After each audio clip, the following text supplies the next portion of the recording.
কুরবানির ঐতিহাসিক তাৎপর্য সম্পর্কে। আল্লাহ রাব্বুল আলামিন দুনিয়ার মধ্যে সর্বপ্রথম যে মানব সন্তানকে প্রেরণ করেছেন তিনি হচ্ছেন আদম আলাইহিস সালাতু ওয়াস সালাম এবং তার স্ত্রী মা হাওয়া আলাইহিস সালাতু ওয়াস সালাম।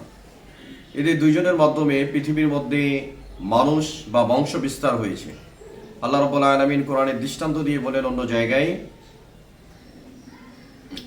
ইয়া আইয়ুহান নাসু ইন্না খালাকনাকুম মিন যাকারিন ওয়া উনসা ওয়াজআলনাকুম শুউবান ওয়া ক্বাবাইলা লিতাআরাফু ইন্না আকরামাকুম ইনদাল্লাহি আতকাকুম। আল্লাহ বলেন যে আমি এই দুনিয়ার মধ্যে সর্বপ্রথম একজন পুরুষ এবং একজন নারী থেকে তোমাদেরকে সৃজন করিয়াছি এবং পরস্পরে তোমাদের মাঝে বিভক্ত করে দিয়েছি, তোমরা যেন একে অপরকে চিনতে পারো। আত্মীয়তার বন্ধনের মাধ্যমে তোমাদেরকে ডিভাইডেড করে দেওয়া হয়েছে। সুতরাং আল্লাহ রাব্বুল আলামিন এই যে একটা সিস্টেম, আদম সন্তানকে তিনি পৃথিবীর মধ্যে প্রেরণ করেছেন এবং আদম এক সন্তান থেকে কোটি কোটি সন্তানকে আল্লাহ তাআলা দুনিয়ার জমিনে প্রেরণ করেছেন, বের করেছেন। তো আদম আলাইহিস সালাতু ওয়াস সালাম দুনিয়াতে আসার পরে মা আলাইহিস সালাতু ওয়াস সালামের গর্ভ থেকে দুইটা করে বাচ্চা হতো, একটা ছেলে একটা মেয়ে। এটা হিস্টোরি আমরা সবাই জানি।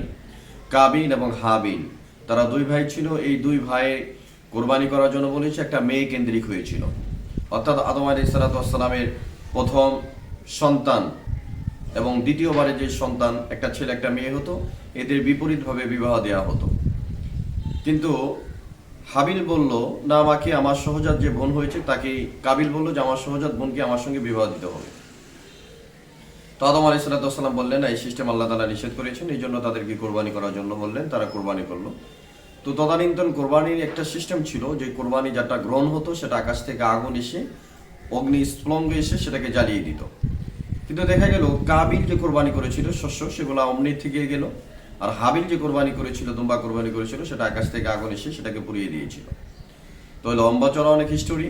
তো সেখান থেকে আল্লাহ রাব্বুল আলামিন আমাদের নবী মুহাম্মদ সাল্লাল্লাহু আলাইহি ওয়াসাল্লামকে এই কথা বলে দিলেন যে উতলু আলাইহিম নাবা বানি আদম বিল হক ইয ক্বাররাবা কুরবানান ফাতাকাব্বালা মিন আহাদিহিমা ওয়া লাম ইয়াতাকাব্বাল মিনাল আখার ক্বালা লা ইয়াকতুলান্নাকা ক্বালা ইন্নামা ইয়াতাকাব্বালুল্লাহু মিনাল মুত্তাকিন। আল্লাহ তাআলা নবী মুহাম্মদ সাল্লাল্লাহু আলাইহি ওয়াসাল্লামকে বললেন যে আপনি আপনার উম্মতকে আদমের পুত্রদের কাহিনীকে শুনিয়ে দিন।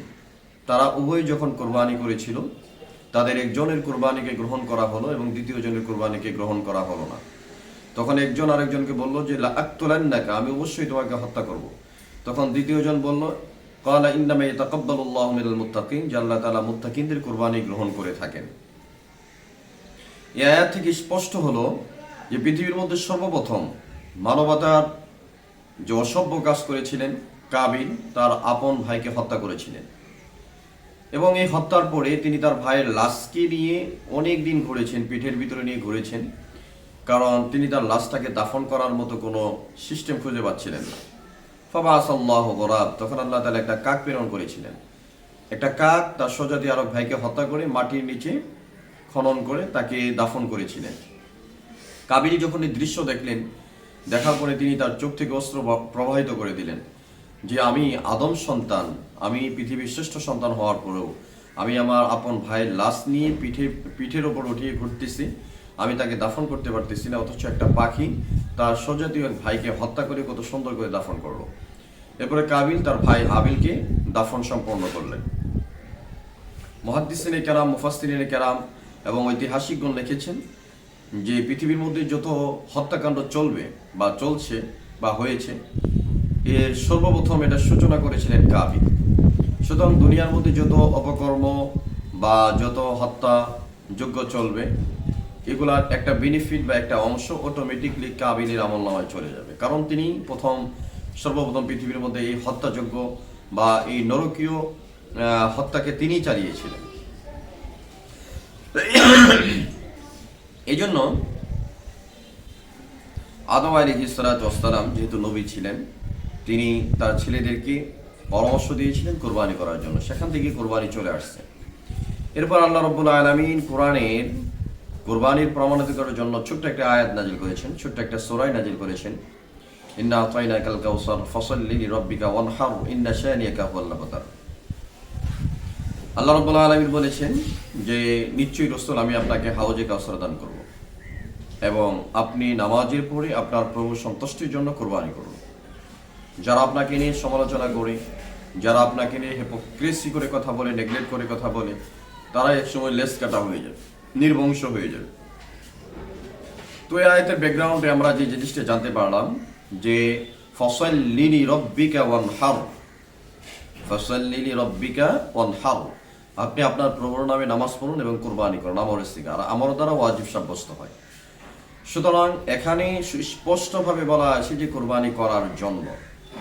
সুতরাং যারা বর্তমানে খোঁড়া যুক্তি দেয় যে কুরবানির মাধ্যমে অনেকগুলা পশুকে হত্যা করা হয়, পশু হত্যা, গৌতম বুদ্ধ থেকে শুরু করে যারা অন্য অন্য নন মুসলিম যারা, তারা বলেন যে একটা দিনকে কেন্দ্র করে লক্ষ লক্ষ পশুকে কোরবানি করা হয়, এটা আদৌ যারা পশুবিদ্যা নিয়ে গবেষণা করেছেন তারাও এই কথা বলেন নাই, কিন্তু এক শ্রেণীর নাস্তিক যারা, নাস্তিক পরে আগুন জ্বলে যায় কোরবানির দিনগুলো যখন উপস্থিত হয়, মুসলিমরা যখন কোরবানি করে।